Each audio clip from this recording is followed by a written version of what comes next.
So we will begin now. I've seen the numbers have been able to increase, and again, I want to take this opportunity to thank all of you who have joined us today for this conversation.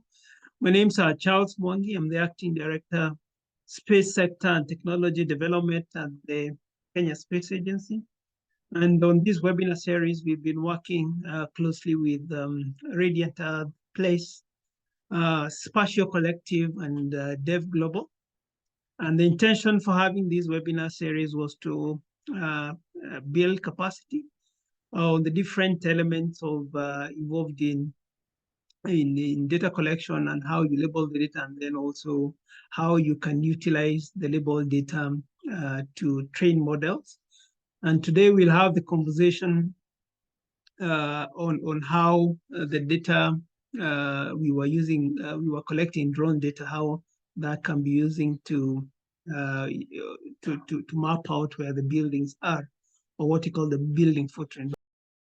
We are glad to be joined by James Haithcoat, who is with DevGlobal, and he will walk us through the process of how we can use the data that, again, has been made freely accessible. We share the link in terms of how that will be accessed, the data. And then what we do is, again, as James comes on board, we request you, you can share a few details about yourself. You can introduce yourself, say who you are, where you are from on the chat. If you have any question at any one point, please do feel free to post them on the Q&A chat window. If you can't find it and you have chat window, then you can still post them. We'll be on the lookout for the question. And with those few remarks, I want to welcome James, and thanks, James, for agreeing to come build our capacity on this webinar series. Over to you, James, and please do introduce yourself. I know I haven't given much information about yourself. I wanted to give you that opportunity. Over to you, James. Thank you, Charles, for the introduction, and thank you for inviting me to speak today. I'm really excited to have the opportunity to share about some of the work that DevGlobal's been doing over the past several years, and talk a little bit about RAMP, or Replicable AI for Microplanning, as we're calling it. So I'm James Haithcoat. I'm a principal consultant at DevGlobal, as Charles mentioned. I've been with DevGlobal actually exactly 2 years today. So I started at DevGlobal 2 years ago on November 1st. I have spent about actually a little over a decade working in the geospatial space, getting close to 15 years. I did a lot of work on local and local government projects, natural resources and inventories for the state of Missouri in the United States. And then I did a lot of work for the Department of Defense as well, working for geospatial intelligence contracts on research and development. So I really spent my entire career in this geospatial space. And then I decided to, several years ago, join DevGlobal to bring some of those research and development tasks, some of the technologies that we're developing, and some of these applications to the global development and humanitarian space. And RAMP is really a good opportunity to do that. It was actually one of the early projects that I worked on when I started with DevGlobal. And we've actually seen some really interesting uses of it as it's grown and as we've moved forward. So following my introduction, I, of course, have to thank a lot of the partners that we worked with on this project. Of course, thank you to the Bill and Melinda Gates Foundation, who funded the work, and the World Health Organization, who acted as advisors. But we also, when we start a project like this, we want to make sure that we're bringing in voices from across the ecosystem. So from the community, the experts who will be able to tell us, is this a good idea to build this? Is it going to be useful? And advise us on changes that we might need to make it more beneficial to the community.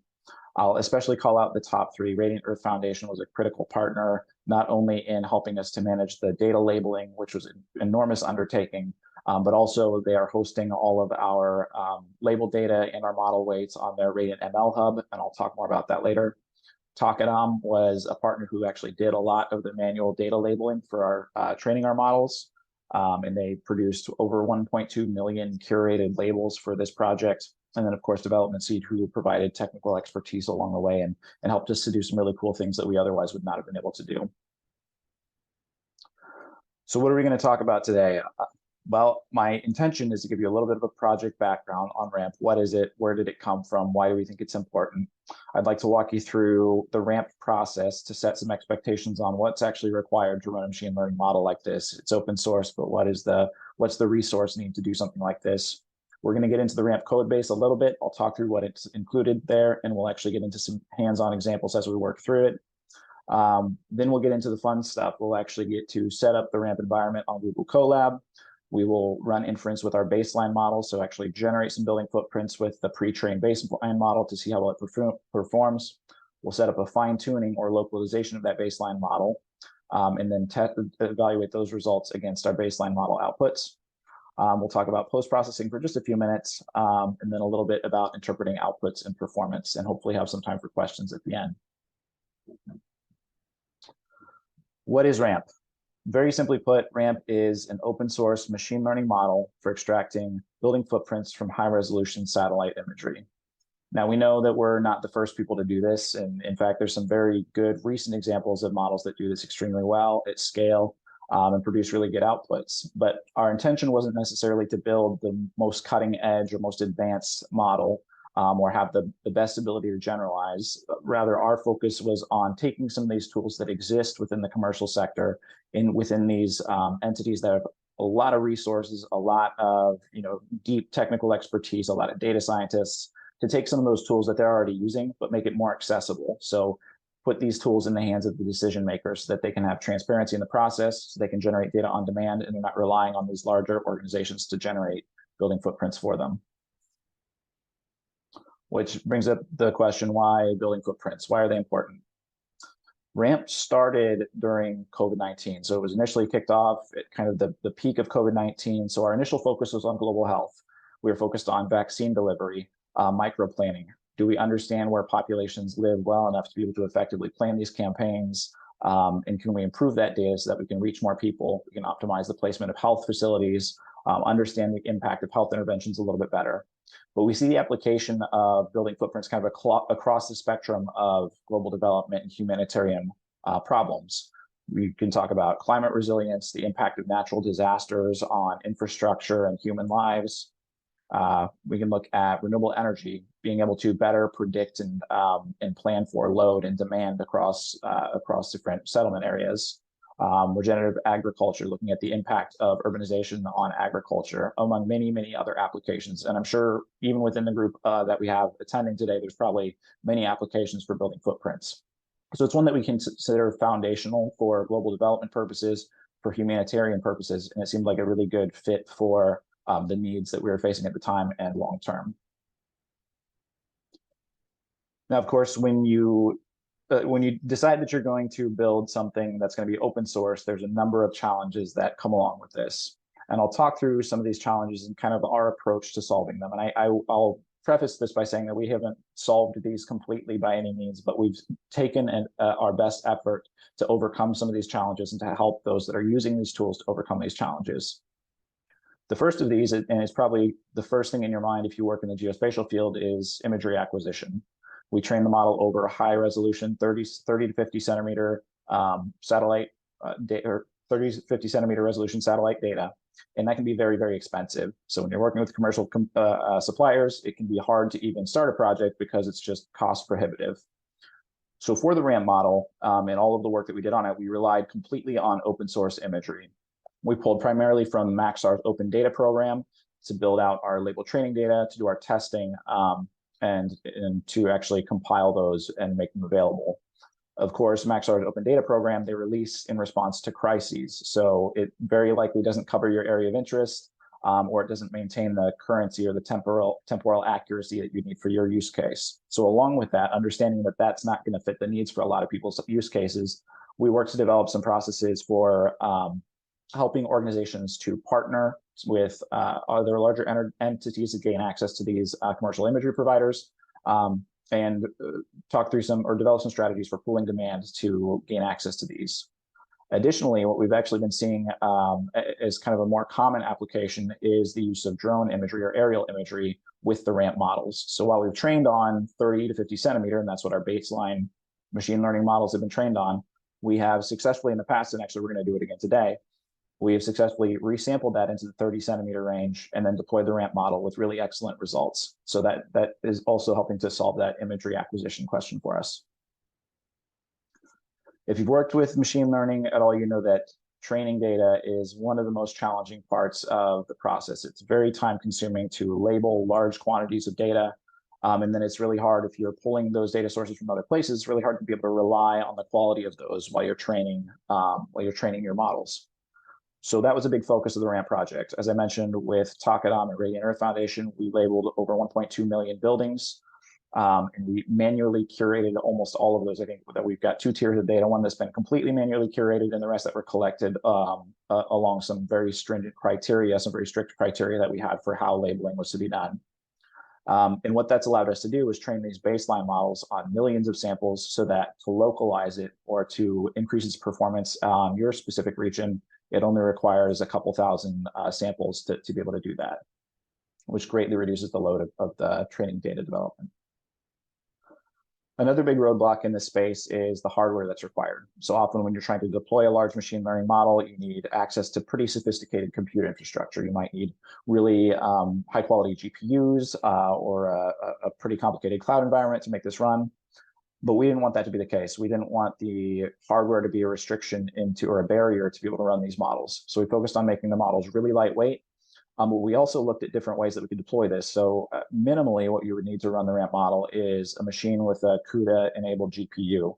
But we found that when we were working with some of the implementers, some of the people that really wanted to run these models, they didn't even have access to those. So we had to kind of reevaluate a little bit. And we worked with DevSeed to put together a Google Colab deployment of the RAMP model, which is what we'll actually use today and has been a really good solution for us at low or no cost, or very, very little cost to train and deploy.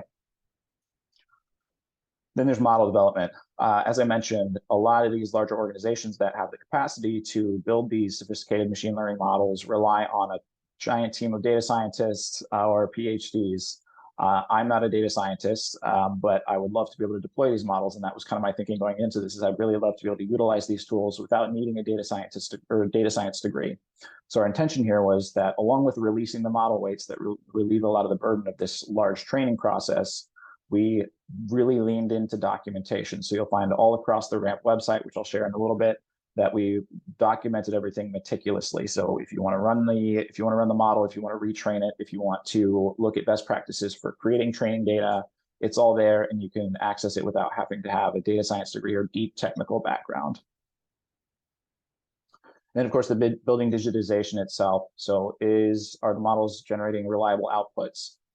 Can they be manipulated or improved efficiently? And as I said, we've got our baseline models that can be retrained, but we used the best in class that we could find model architecture. I'm happy to talk about that as well. But we found that it was extremely performant. It generalizes moderately well, and it localizes really quickly.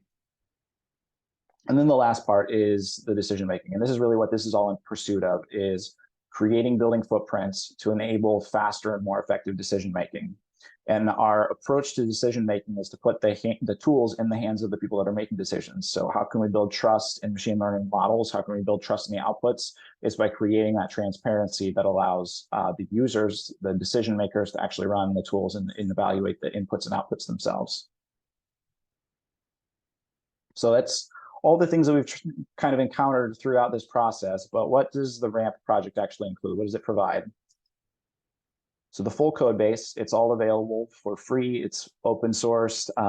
It's available on GitHub. You can go and clone it now if you want to. We also have our train model weights, our baselines that were trained on the 1.2 million buildings, available on Radiant ML Hub. We've also Dockerized this, so you can deploy it on any Linux environment. And like I said, we're going to be deploying it on Colab in just a little bit.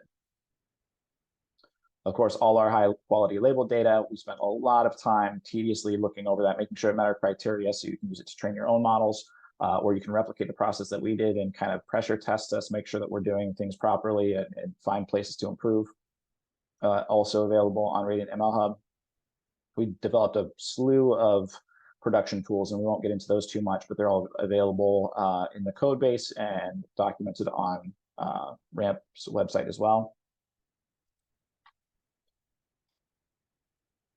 There we go. So I could be on video now. Yes, we can now connect the voice to the face. Thanks, James. Along with those production tools, we also have a bunch of training materials. So as I mentioned, we were really careful about the way that we generated training data. So as we were doing that, we found out that we really needed to standardize. We needed really clear guidelines on what makes good training data and what does training data need to look like to be used on the RAMP project. And so we've saved all those training materials. They're all available on the RAMP website as well. And additionally, some data management and efficiency tools. When you're curating that number, that quantity of labeled data, you need a fast way to sort through it, edit it, reject labels that aren't quite up to quality, or modify them. So we developed with DevSeed a tool that we call Chippy Checker that allows you to quickly cycle through those, and it's a plugin for QGIS. So that's kind of what it includes. We're going to take a few minutes and walk through what we need to actually run these tools now. And I think the first one, like I mentioned, it's all about the labels. It's all about the training data. We've found that you can actually run the baseline models out of the box, just download them and run them in the RAMP environment, and actually generate okay footprints depending on your use case. If you're doing like a population density, or you just needed to generate settlement layers, they'd be more than sufficient. If you're trying to get roof lines, or you need better segmentation, better delineation of the individual buildings, we see significant improvement with a little bit of localization with 2,000 to 5,000 tiles. Actually, the example that we're going to use today, we're only going to train with, I think, 1,500 tiles, and I saw pretty good improvements just from that. The other thing to note, that as you're looking through or as you're looking for sources for labels, I know that in some cases you might think, I don't need to digitize these manually. You might decide that OpenStreetMap has some relatively good data over your area of interest that you're going to use as label training data. And those are all things that we considered during this process as well, is how can we use existing data sets to help localize the model or help it perform better on our area. And a couple of things I would caution against there is you need to make sure that there's consistency in the labeling. And this can be back checked or back tested against the documentation on the RAMP website. But for example, we included informal settlements and refugee camps in our labeling so that the models would catch those. Many other building models may not have, or building data sets may not have included those. We limited our minimum size to 5 square meters. So in a data set that's labeled those 5 square meters, it may create some challenges for the model to learn what is a building and what isn't a building. It's not going to have a huge impact, but if you are going to train with, the minor differences aren't going to have a huge impact, but if you're going to train with data that's been collected significantly differently than the RAMP baseline data, it is going to struggle to learn a little. The other thing to consider is the imagery. So as I mentioned, the baseline models were trained on 30 to 50 centimeter satellite imagery, but we've been most recently using aerial imagery, so 3 centimeter drone imagery. We have found that resampling that to 30 centimeters actually provides a really, really good output, and you don't really lose any fidelity along with increasing your processing speed significantly. We also found, just kind of as a side note, that cubic spline interpolation for the resampling works very well to create that satellite data look, or emulate the 30 centimeter satellite the best. You can kind of see that switching back and forth there. One final note is that if you are planning on bringing your own imagery and running through this process, make sure that it's not in a custom projection, because the GDAL tools, many of the packages that will manipulate these data for you, are going to struggle to interpret a custom projection. The other thing we have to do once we have our labels and once we have our imagery processed the way that we want it, is we actually need to chop it all up into little pieces that will create our training pairs. So each of the images will be cut into 256 by 256 pixel, what we call chips. And each of those chips will have a GeoJSON pair with its respective labels. And that is what is used as the input for the training, and what we will use to generate or to run inference or generate building detections. And we'll talk through that process a little bit as well. So we're about to get into the fun stuff. I'll just briefly mention again that the Colab configuration has been a really, really good tool for us. I've found that I can actually run inference or do detections on medium-sized data sets on the free tier, but you run into runtime issues or timeout issues if you run it on too large a data set. For this demo, I'll be using the Pro account. I think it's roughly $10 US a month for the Pro account, and that's been sufficient for all the training and everything that I needed to actually completely train the models and deploy them. So now we're going to jump over to the internet. I'm going to walk through a live demo. We're going to learn how to configure the environment. We're going to walk through running some scripts. We're going to run inference with our baseline model, and then we're going to localize that baseline model to improve its performance on our region.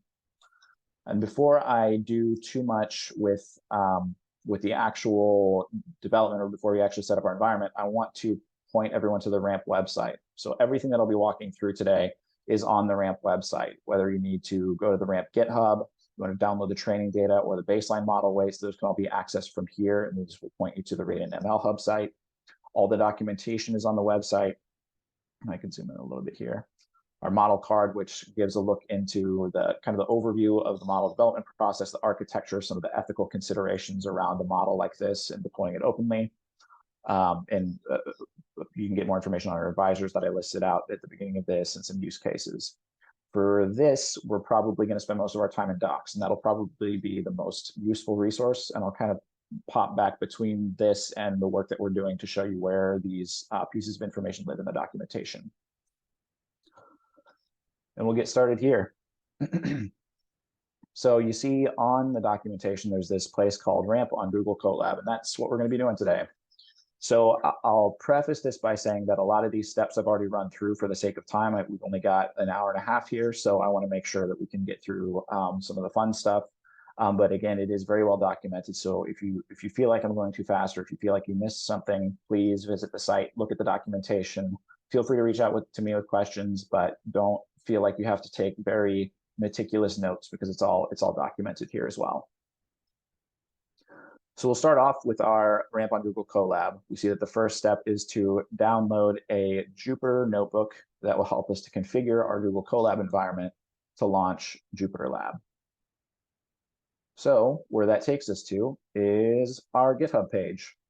And now there's more information here, more documentation, some examples on our outputs that we ran as our official tests of the tool. But what we're actually looking for here is in the Colab folder. And there is our file, our Jupyter Lab on Colab. Now, the instructions on the website say that you can download the code base locally, but if you just want to deploy this on Colab and you don't have any desire to deploy it locally, you can just download this notebook. There's a lot of information on what's happening here in the notebook, and I won't go through that in too much detail again because it's already there, but you just need to know that you can download this notebook locally, and then we're going to upload it to Colab in just a moment. So let's see. I'll move that out of my way. To get to Google Colab, you really just have to have a Gmail account. If you Google Colab, you'll find this page, or you just type colab.google and it will bring you to this page. And if you click Open Colab, it will either log you in with the Gmail that you're currently logged in with if you're in a Chrome browser, or it'll ask you to look for your Gmail credentials that you want to use. I already have this launched in another window, and my session is running. Once you launch this, you can simply click on File, Upload a Notebook, and then select the notebook that we just downloaded to get the session configured. Now, again, for the sake of time, I've already got mine running, but there's a few important things that I want to note here. Also, you'll notice that this is much shorter than the one that's on mine, and just for the sake of a screen share, that seemed like a little bit more feasible way to do it. The two important things that we're doing here is we're launching a Jupyter Lab instance from within Google Colab. And the other important thing is that we are actually mounting this session to our Google Drive. So the Google Drive that's associated with this, the Gmail account that you log in with, is where we're actually going to store all of our training data, our imagery, all of our code base, so that we have persistent storage. Usually if you run something in Google Colab, you don't have this persistent storage. So if your session died or you got logged out, you wouldn't have all your files that you had uploaded. This allows us to have persistent storage. Everything's in the Google Drive. So if something crashes, if something goes wrong, it still exists there, and you can just launch a new session and access it. At the bottom of this, we'll launch our Jupyter Lab session. It'll provide you a link that you click on to actually launch the session, and a lab token that allows you to log into it. Again, I've already done these steps, and when you log into it, you will be brought to something like this. The important things to note here, and we'll get a chance to explore a little bit more, but the important things are that you see that your Google Drive is mounted. They're almost always named the same thing: Drive, My Drive, and then you'll see your files that are within the Google, within your Google Drive. So let's go revisit the documentation to see where we're at. So we started our Jupyter Lab instance after downloading the notebook, uploaded it, ran through the cells. Again, you don't need to really make any changes to those. You just need to be able to run them sequentially. And these are some steps 3 through 6 that you'll have to do the first time you set this up. For the sake of time, again, I did these already, but you'll only have to set these up one time. And the documentation walks you through it in pretty great detail. The important takeaways here are that you're creating a ramp home directory. That will be your working directory, data directory that stores the data for your project. You're going to clone the ramp GitHub repository into your Google Drive. And so that way you have the code base in your Google Drive and accessible through Jupyter Lab. Again, instructions are all right there. And then step 7 and 8, you'll run when you launch a new session each time, but this configures your environment and installs all the dependencies so that you can actually run the ramp tools. That one takes a little bit of time. So I've done it. You can see my kind of outputs here from running it. They're very simple commands. So even though it looks like it's a lot, if you look here, it's very short little blocks of code, very short instructions to actually do this. All in, it's 8 steps to get this configured and running on Google Colab. So now that we're here, we can see I have my ramp code. This is what I cloned from the GitHub repository. This is where all the ramp brains live. So all of our scripts that we'll be using to process the data, along with our Colab training notebooks, and we'll get into those in a little bit. The other thing that I have is I've uploaded my data, and so you'll find as you do this that probably the part that takes the longest is formatting and configuring your data structures properly. So I'm going to walk through this, and again, don't feel like you need to take really detailed notes, because I'll show you where this lives in the documentation, how I did this. So within this project, let's set up a scenario. Let's say I have labeled training data. My intention is to test the baseline model weights to see how well they perform against this data, so I can understand, whether I need to improve. Maybe I can use the baseline model without actually localizing it, but I'm expecting that after I run the baseline model, I'm going to have to localize it with this training data that I've set up. So to do this, I've set up a couple different folders. First, I have my train folder, and this represents a subset of the data that I'm going to use to actually train the model. So this is the bulk of my label and chip pairs. You can see I have my chips, which are my little 256 by 256 pixel geotiffs. And then I have my labels, which are a series of GeoJSONs. For every chip, there's a matching label. And then I have something called multi-masks. And this is one that you can find in the scripts. I'll show you how to run scripts in just a minute. But to prepare for training, you run a script that intakes your chips and labels and generates these masks, which are used for training. And again, we'll revisit that. The other subset of data I have here are my validation chips, labels, and multi-masks.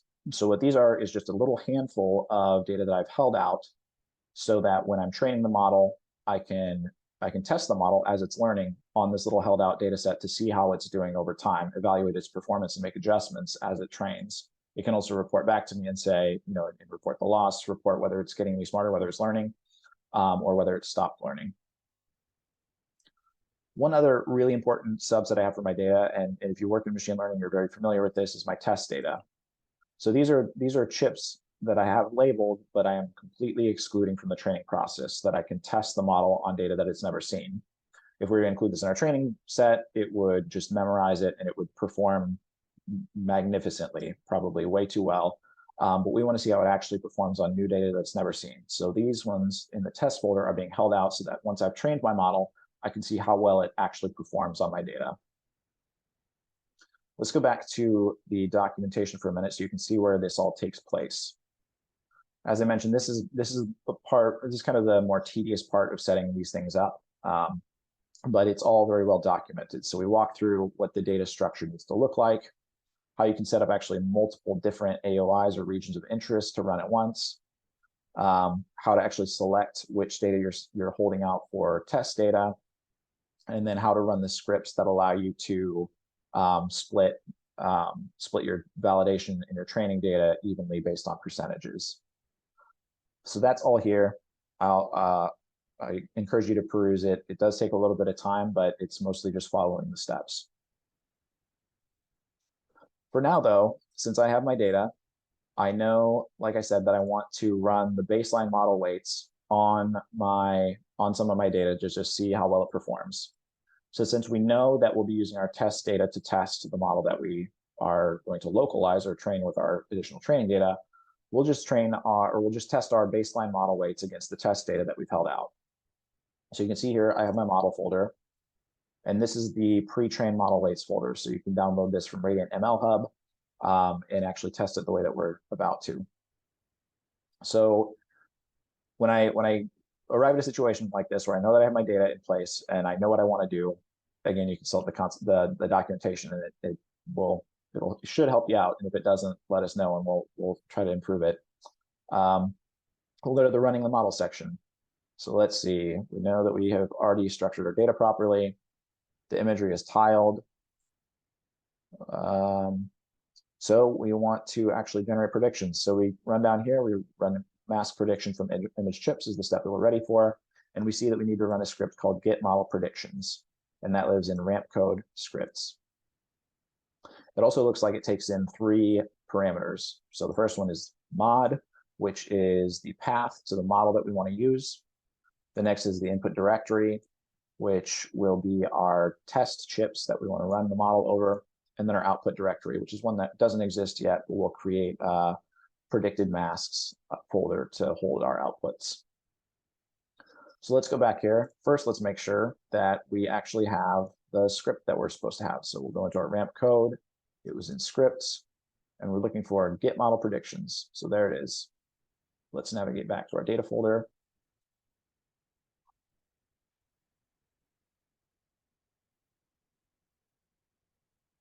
And let's actually run this script. So we'll call Python, and actually let's get a fresh terminal here. We're going to navigate to our core directory, our ramp home. And from there, we're going to run Python. Then we know that it is in ramp code. I promise I won't type all of these out. I have them copied and pasted. We're just going to walk through this first one. And it's in scripts, and it is called get model predictions. And we need to pass our first parameter, which was the path to the model -mod. We know that that is in our KSA building segmentation model, and then it will be model underscore, and there it is.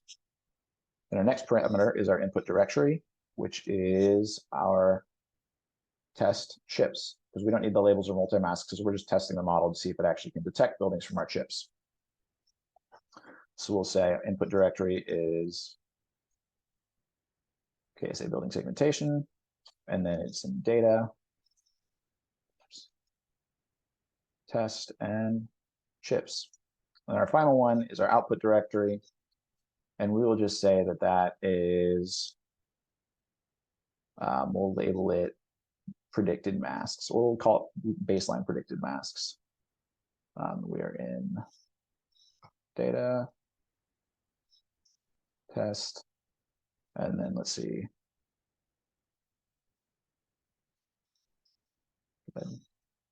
Masks. There we go. So now we should have everything that we need to actually run inference using our baseline model and generate results.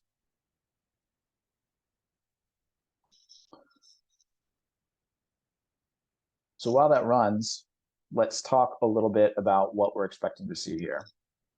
Let's flip back to that for just a minute to make sure it did drive. Oh, and this is why it's important to actually follow the instructions on the site, is because I did not set an environmental variable, which is one of the first things it'll tell you to do when you actually configure your environment using the instructions. So let's go back there. We set our environmental variable, and then we'll run it again.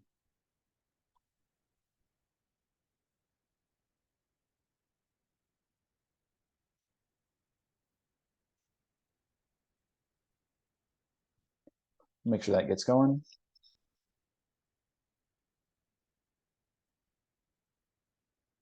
This This is the most fun part of machine learning, is the waiting to see if everything works out properly.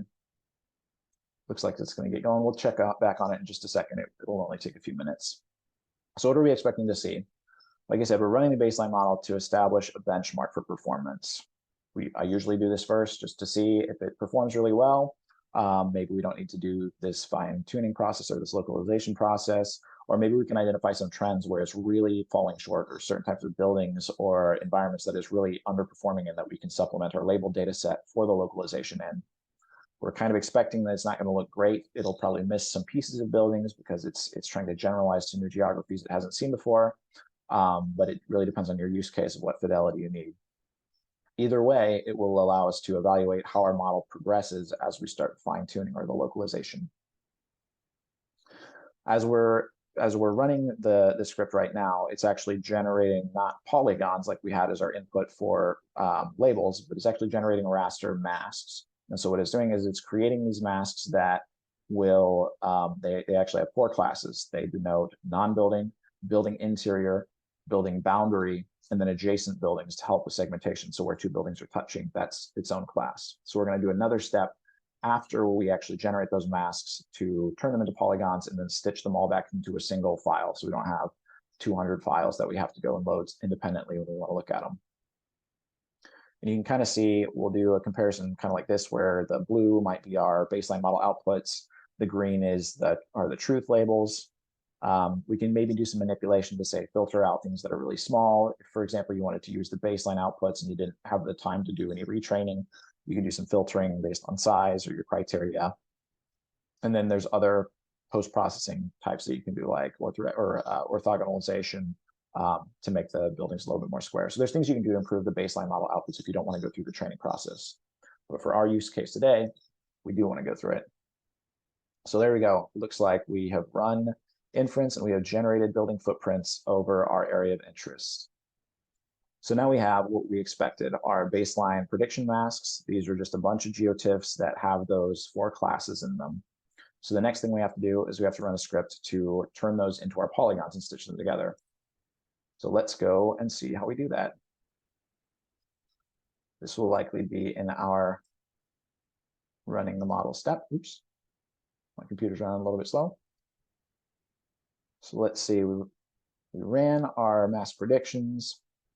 Now we want to turn them into polygons and stitch them all together. So we see that what we need is a script called getLabelsFromMask.py. We have 4 parameters: our input directory, which are the masks that we just generated, our output directory, which is actually not a directory, it's a GeoJSON file that we'll name, that will be all of the polygons that we just generated, and then a couple that we can actually just leave as the default, because there's the width of the channels, and then the CRS will actually leave as default as well in this case. If you have a custom projection, you would modify that to make sure that it matches your projection. For this one, I promise you don't have to watch me type it out because I typed terribly under pressure, and I'll copy and paste our variables in here, or our parameters in. Oops. Only need it once. So you can see we're using Python to run our script getLabelsFromMasks. For our input, we're passing the test baseline prediction masks, which is that folder. For our output, we're going to call this Kinol baseline predicted building, since that's the region that we're working in. And then we're leaving our boundary width as the default 2. So let's go ahead and run this. This one should also be pretty quick, and it will give us that GeoJSON that we can then download and actually go and see what it looks like in QGIS. And while that is downloading, I'll pull this up. So these are the image chips all displayed next to each other that we've held out for our test data set. So we should, if things work properly, we should be able to export that data set and see the predictions over these test tiles. Now, these are the original resolution, but they will project over them just the same. You can download the resampled if you want to. It just depends on what your needs are and how you want to visualize it. And I'll also apologize ahead of time because I know that my QGIS sessions are very slow. Let's switch back here. We're almost done. It looks like 186 of the 276 had buildings in them or had detections in them. That will write out to our file in just a moment, and we'll download that and take a look. And there it is. So let's go ahead and download this and see how our baseline model performed. So now we'll go, if you're not familiar with QGIS, it's a great utility, open source, very similar to the ArcGIS tools, but really good integrations for utilities like this. Let's go and add it. This is the one that we just generated. And then we'll wait for it to load.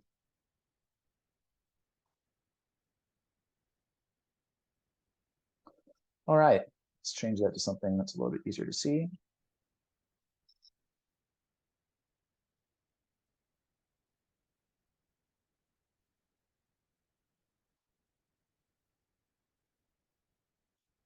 So it didn't do a terrible job. The baseline model looks like it captured these really big, easy to capture buildings. It got a few of the smaller ones, maybe lacking a little bit of fidelity. It looks like it missed some small ones too. If this will let me, I'll pan around and we can take a little bit of a closer look. So it looks like we missed a big building up there. It's also loading slowly. So we'll give it a little bit of patience while it loads. Yeah, and kind of some holes and odd edges in these detections over here. So it did all right, but I think we can do better. So we'll actually go and localize this model now using our training data that we had set aside to see if we can improve the performance over this area. Let's take another quick look. It's always too enticing to go and see how it performed. All right. Okay, I think we can do better. So let's go back to our data set. So now what we want to do is we want to take all of these chips and labels that we've set aside for our training data, and we want to retrain our baseline model that exists in our model folder to see if we can make it perform better over that region. So what we're going to do now is we are going to go back to our ramp home, back to the code base, and then we're going to run a notebook in the Colab folder called Train Ramp Model on Colab. We weren't very creative with the names, but I think they're pretty self-explanatory. So there's going to be a lot in this notebook, and a lot of it is just informational. So don't get bogged down by the amount of content in here. Like I said, we are trying to be very thorough with documentation. So a lot of this is educational. You can read it if you want to, if you're interested, but you don't have to. For the most part, you can just go through and execute these cells. There are, however, a few really critical things that you need to be aware of. So there's going to be a few things that you have to change, and we'll talk about those. So the very first one is the training configuration file. And this is really where you set up all of your training parameters. And I'll open one of these up so you can take a look at it now. Again, there's a lot in here, and the idea behind structuring it this way was that if you do have the technical expertise, if you're a data scientist and you really want to get your hands dirty and work on things and change things and manipulate the way that the model works, you have access to do that, and you can make those changes. But if you just want to train the model, you just want to localize it, then it should be a very straightforward process to change the things that you need to in this file, and then save it and use it as your configuration file. So let's look at the things you need to change. A couple of these things are really easy. Experiment name. You'll just title it something that makes sense, is in line with what your expectations are for it. You'll want to put in a log path. So where is the information going from your model run, so you can actually track its progress during training. And then you have an opportunity to do things like experiment notes. And actually, let me zoom in a little bit so this is not so small on your screens. You'll have experiment notes where you can actually add some descriptors to the training that you're doing. And then most of these things can stay default. Like I said, if you want to mess with it, you can. But these are places where we found a good balance. You'll see like your image shape, which you don't want to mess with if you're using the same size images as we are. If you want to, you can change the optimizer using Atom Optimizer or the learning rate. But the ones that we've selected seem to work really well with this. One thing that you definitely will want to make sure that you change in your configuration file is that you set the use saved model to true.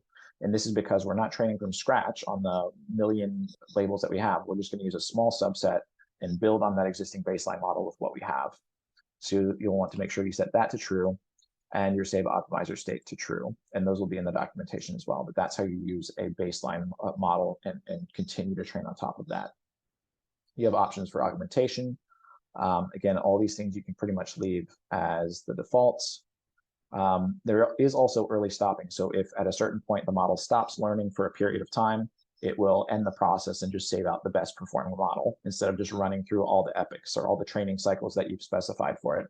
And you can set its patience there too. So how many cycles will it wait without improving before killing the process? And then the only other things that you need to, set up, and probably the most important, are your input paths. So we have a model checkpoints directory. This is important because this will save your actual models.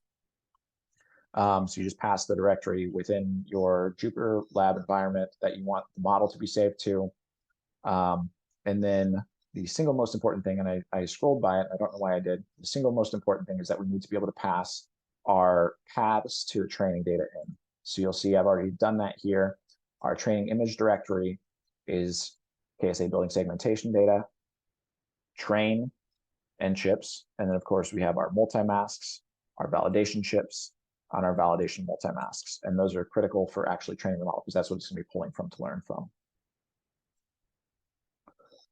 So going back to here, this walks you through the training configuration file, tells you everything you need to know in greater detail than we have time for here. But all you need to know to change is the path to it. So I know that mine is in KSA building segmentation model, KSA webinar config. So let's just go and double check that real quick. Let's make sure it is where I think it is. So it's in our model folder. And there it is, our KSA webinar config 2023-1101 JSON. And so that's just, you can, and if you want to get the path from something, you can very easily copy the path and then paste it into these as well. So let's actually run through some of this. And I'm going to do this just for the purpose of showing that these are relatively easy to run through. Of course, it's going to give me an error now. Okay, I've left my session running too long since I had it up last night. And so it's not going to actually run for me, but I can walk through this because I already did this and it takes a little while to train. So we actually have our localized model that we can showcase. We'll scroll through the rest of this. So a lot of this, like I said, is informational. You can pull information from the configuration file and make sure it's what you want it to be. And you can actually manipulate it from here if you want to. But for the most part, you can actually just run this cell and then skip all of this. And again, I know it seems like I'm going fast, but this is all of the things that I'm scrolling by right now are informational just to help you understand what's happening. There's also a default block of code in here that will allow you to run on sample training data that actually exists within the code base. So you don't actually have to go somewhere to test it if you don't want to. We would skip that as well and go straight to setting up our GPUs. Again, you don't have to know too much about what's happening here. You just need to click on the cells and run them. And let's get back down to where we need to make another change. So we'll just run all these cells,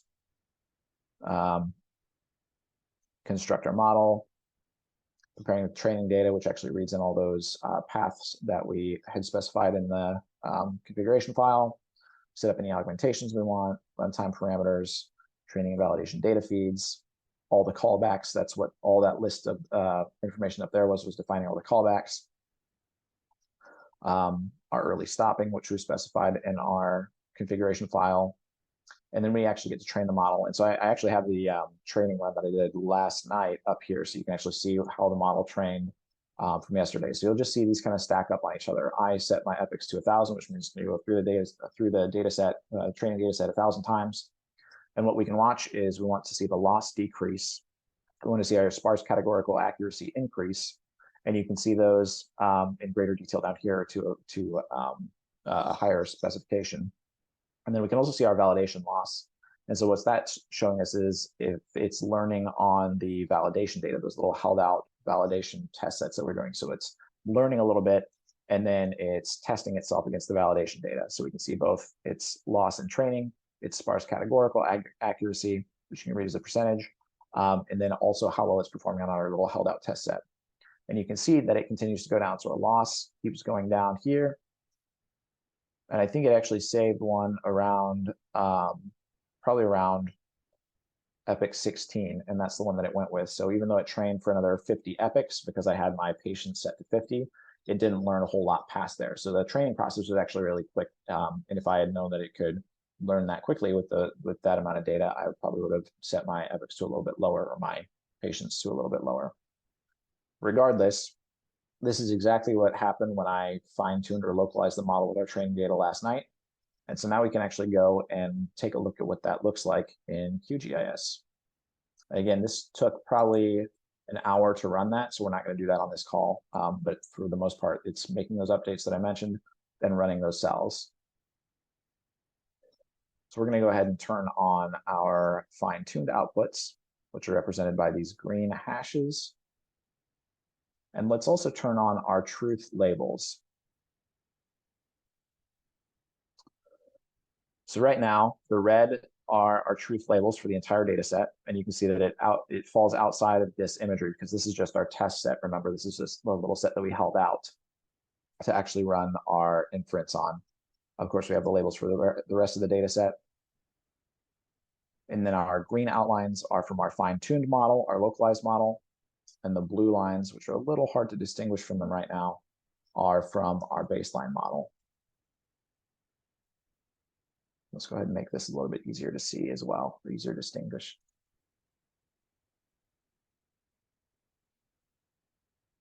Make a little bit of a richer blue so we can tell the difference from the green. Okay, so let's first compare the fine-tuned model, which is the green, to the blue, to see if we actually gain some performance. And we can see examples like this one here that we actually did a lot better with a little bit of fine tuning. Again, this is only about 1,500 tiles of fine tuning data that we used to improve this model. And we can see it's doing considerably better already. It got this white building here, where in our baseline model, it only got 2 corners of it. It captured this level white building, missed this one over here, but that's okay. It looks like where the tile was split here, you can see some of these edges can cause issues with inference. The baseline model ended it at that edge and didn't detect the other end of it in this subsequent tile as a building, but this one did and stitched them together. We also see we might have some false positives, so maybe the sensitivity on our fine tuning is a little bit too high, or maybe we have some training labels that actually are not buildings, or maybe destroyed buildings in the data set. Huge improvement on this one, where we only captured a corner of it before we got the whole building. Let's see. And if it seems slow on your side, it's because it's slow on my side too. I've got quite a bit of imagery loaded here. So there we go. We see also that there's kind of this weird trailing detection from the baseline model, where our fine-tuned green model actually picked it all up, and a lot better fidelity on these building edges as well. A little bit better segmentation, it looks like. Again, seeing some issues. We picked up a truck, so maybe we need to consider filtering out buildings of a certain size or detections of a certain size, or maybe we need to look for ways to enhance our labeled data with buildings that might be confused with trucks, so that we can make that distinction a little bit better in the training data.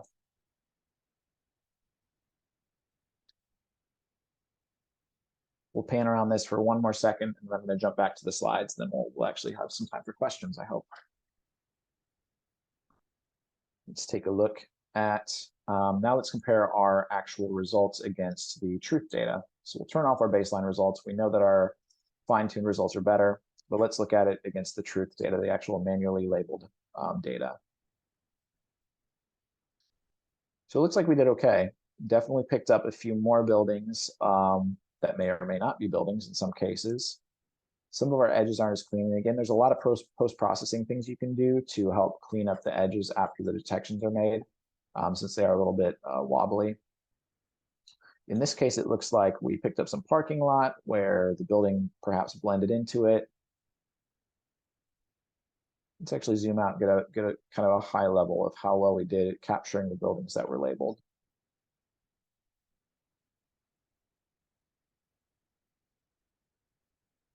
Oh, too far.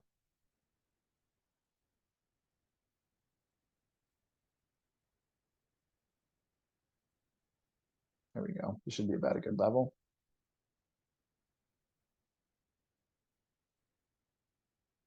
So it looks like it performed pretty well. I think we still probably have some room to improve. So what that would look like is supplementing our training data, taking this new model that we trained and doing the fine tuning process on top of that with the newly labeled data. And so we got it to a point where it was performing the way we wanted to. We probably want to be really targeted in the way that we approach our labeling so that we could make distinctions between non-buildings and buildings. So finding things that are a little bit harder to distinguish and making sure that we capture enough of those that the model learns the difference between a truck and a small building, or in this case, it looks like kind of a stack of conduits versus a rooftop. So maybe taking a little bit of a closer look at it to see where those discrepancies might be, see if there's some places that we can improve it, and then supplementing and continuing this training process until we get to a point that we're happy with the performance of the model. For now, I'm going to take us back to the slides just for a couple slides, and then I'll actually open it up for questions. So I want to also talk about the way that we evaluate the performance of these models. There's some really standard methodologies for evaluating, did the model perform well? Is it high accuracy, or we can use the precision and recall to kind of determine how it's performing and give it a rating, an F1 score.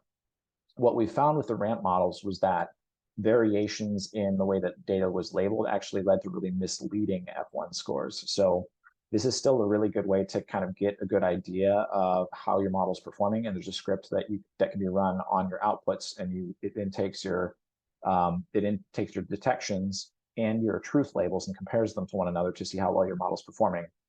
But your final determinant of how good the model is should be evaluated by looking at the outputs. Because one thing that we found was sometimes the model detections disagreed with the truth labels, but we actually liked the detections or liked the model's labels better than the actual truth labels. Or in some cases, it was those big discrepancies where the model was picking up hundreds of really small buildings that weren't in the original label data set. So our F1 score, or the performance of the model seemed to be really poor, when in fact it was actually just extracting a bunch of buildings that were not included in the label data set that we were evaluating against. So this is still a good method for evaluating the general performance of your model, but I encourage you that every time you run it, don't rely on this score. Go and take a look at it and see how it's actually performing over the imagery. And then we kind of already did that. And I will, I know we're a little early, but I saw a lot of questions in the chat. This QR code will take you to the RAMP website. I will also say that, this is an open source project. It's completely free. You can download it. You can interact with it. And as it exists as an open source project, of course, we're looking for collaboration. If you're a developer and you catch a bug or something's not working and you fix it, we will gladly accept pull requests and review those as they come to the code base. We're looking for ways to keep this modern. It's often difficult to kind of find the resources to keep an open source project alive. So the more we can build the community into this, and the more we can kind of support each other in keeping this alive and keeping this really useful and up to date, the better. So if you find things in the code base and you think I ran into an issue but I fixed it, please send us a pull request and we'll gladly receive it. But with that, thank you so much for your time. I will open it up for questions. And actually, I can just open this up.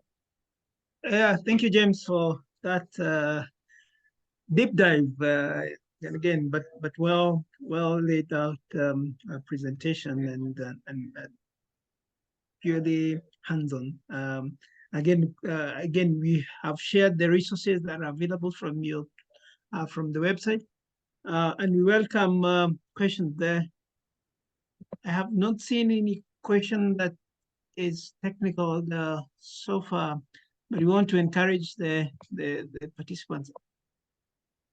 I hope, Luis, is the team able to ask questions on the chat? I can see the questions in the chat. I'll scroll through these and answer them real quick. Okay. So the first one I see in the Q&A section is the RAMP model unique from conventional ML models, and has it been used for field delineation? So actually, there's 3 questions here. Unique from conventional ML models. So it is a convolutional neural network. It's something we call an efficient UNet. So it's a UNet with an efficient net encoder, which is a little bit unique in terms of the architecture, but it's not our approach. If you read our documentation, we cite the source that we pulled that from, but it seems to be working really effectively. It's not one that I've seen used outside of this paper very broadly, but it's giving us really good results and fits our use case a lot. So nothing special necessarily about it, but it's I think a really good implementation of kind of existing methodologies. Next one is, has ramp model been used for field delineation? It is not, but you could very easily, if you have a substantial data set, use that and put it through the exact same process to build these models and use a lot of the tools that we put together for it. And then the last one, can be used for satellite images with cloud cover. Challenging. We ran into this issue. Of course, when we're looking at really broad areas with a lot of cloud cover, it's best case to be able to filter that out. And I know that that's not always an option, especially if your kind of resources, your imagery resources are limited. So it cannot detect buildings beneath cloud cover completely or completely obscured, but we've found that it kind of has mixed performance depending on the way that it's localized around the edges of clouds or through kind of some haze or blur. So really kind of depends. I know that's not really an answer. And yes, baseline model supports 30 and 50 centimeter. And there was a little bit of a range in the resolutions that we used to train the baseline model, but it should perform almost equally well on either. And then, okay, I see some questions in the chat potentially. Let's see. So there's a question on the chat that is asking: is your baseline model segments both 50 centimeter and 30 centimeter and 50 centimeter satellite image? It should work as long as your input image sizes, or if you're as long as you're tiling them to the 256 by 256 pixel geotips, it should work pretty well on either one. And then there is a question also on, are there any limitations to the AOI size? I guess effectively, no, but practically it will be challenging to run this, say, at a country level on free resources. We did run really large areas when we were doing this, and some of those are available. You can kind of see our outputs on the GitHub. But you could, if you have the infrastructure, you could reasonably run this at a country level, but it would take a while, and it would require a little bit more compute power. So for like a collab deployment, you probably at least have to upgrade to your pro version. I did some city level runs with it on the pro collab tier. But I think if you're going to run, say, a larger administrative boundary or something like that, you probably want to carefully think through your infrastructure needs to do that. You can also break it up though. If you want to run a lot of smaller areas and kind of batch them, that's another approach. So I guess, again, reasonably, there's no limit on the AOI size, but practically you'll want to think about what kind of load you can put on the infrastructure resources you have. The tiling effects, yeah, so sometimes. There's always some remnants of it. We try to do a pretty good job with the scripts of sticking it back together so that you don't see those lines where the tiles meet together. And we've incorporated some buffering to allow for that as well. And the other thing that's really helpful with that is when we are generating the masks to do the training, since there are those 4 channels, we know when there's 2 buildings up against each other, and we also know where the boundary of the building is and where the interior is. So if the interior of a building crosses out of its mask, we can stitch those together because we don't see an actual edge of the building there. So it doesn't make sense that we cut it. So generally we see that it handles it pretty well. And we've also tested some post-processing in the past to get rid of some of those artifacts where there's kind of slivers or cuts between them, or cuts right along what was a tile divide. So there's some clever ways to work around it if it does show up as well. So it's just RGB. We had initially tried to do some RGBA, but it's just RGB geotips. And I'm sorry, the question was, what are the input bands?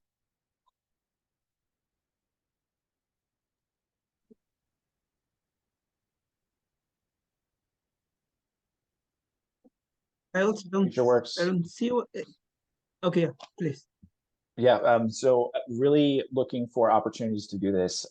So that the program that Rip was developed under ended, but we're seeing some really good opportunities to do this. So we recently, this past spring, completed a project in partnership with DevGlobal and the Kosovo Energy Security of Supply, where we used it to evaluate solar suitability or solar potential for the placement of solar panels on residential buildings in Kosovo.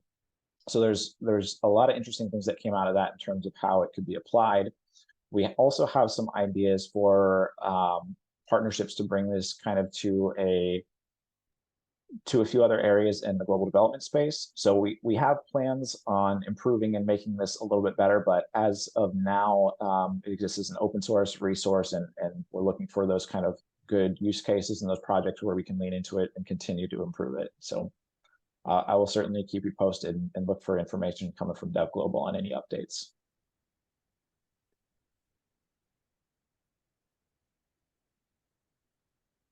So we can even take a few questions if you want to raise your hand. I see also there's another question. Yeah, licensing. So this is all, let's see, I'm actually going to pull up the website here so we can go and find it there.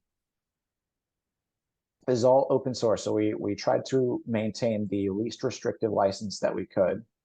So on our model page, you'll kind of, or our model card page, you'll kind of find everything that you need about the licensing and restrictions around this, along with some of our ethical considerations. And this is modeled after the Google's model cards as well. So this is all, I'm blanking on the actual license, but it is, I'll think of it and I'll let you know, but it's an open source license. It's a pretty freely usable open source license.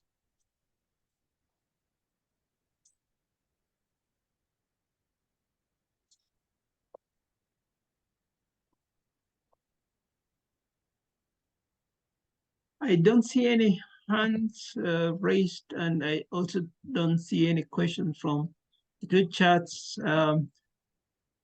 Unless if there's any final, I don't see either. So again, maybe we can use this opportunity to wrap up. So I want to invite Luisa to share a few comments in terms of how the process has been. We are coming to the end of a 3 webinar series that we have been interacting with the members. We have this the webinar 1, October 18th on Wednesday, and then we had the second webinar on field boundary detection on the 25th, and today we had the building footprint segmentation model. And we want to thank the members who have been able to create time to join us in these conversations so that we are able to share the insights. So over to you, Luisa. Thank you, Charles. And for everyone that doesn't know me, Luisa Diggs, I'm the Director of Operations at Radiant Earth, and also the lead for all communications and outreach efforts. I want to take this moment just to thank everyone for attending the third and final webinar. I put up on the screen just a list of all the webinars that Charles just mentioned that we've had. James, first, very impressive training. I was pretty amazed that you got through all the workflows in about an hour and a half. So thank you for taking the time to do this training with us. And Charles for moderating, not just this webinar, but all 3 webinars. So as Charles had mentioned, these webinars were part of a larger project that we worked together with the Kenyan Space Agency, Place and Spatial Collective, where we collected and curated agricultural data for public interest. So we designed these webinars to showcase how you can actually use the data. So in terms of the next steps, we will be sharing recordings of all 3 webinars, as well as other resources that have come up in all 3 webinars with you within the next week or 2. And so just be on the lookout for an email from me with all the information. So thank you. Thank you, Luisa. And again, for the participants, we hope that we have been able to add value to your conversation. Feel free to reach out to any of us from Luisa and the team that was also offering the trainings. They had shared their their emails, their contacts. Like Luisa indicated, we will also share the recordings as well as the presentations, because the intention for having this conversation was to try and see whether we are able to, again, share the knowledge, as well as also having reference materials that you can go back to, because we're looking at the possibility of you being able to implement or test run the models by yourselves. But besides that, from my end is to, again, thank Radiant Art. Lisa, you've been exceptional in helping us pull this together. We really want to thank you for your efforts and trying to conceptualize this. Place, for all the support. Place was heavily involved in the labeling of the data, and Spatial Collective for the data collection, and again, DevGlobal for walking us through the model. I'm checking whether there is any comment from the chat. I don't see any. I see thanks. And again, we want to rest it there and have a good morning, good afternoon, and good evening. And thank you for joining us in this conversation. And we'll share the resources in the coming weeks. Bye and take care.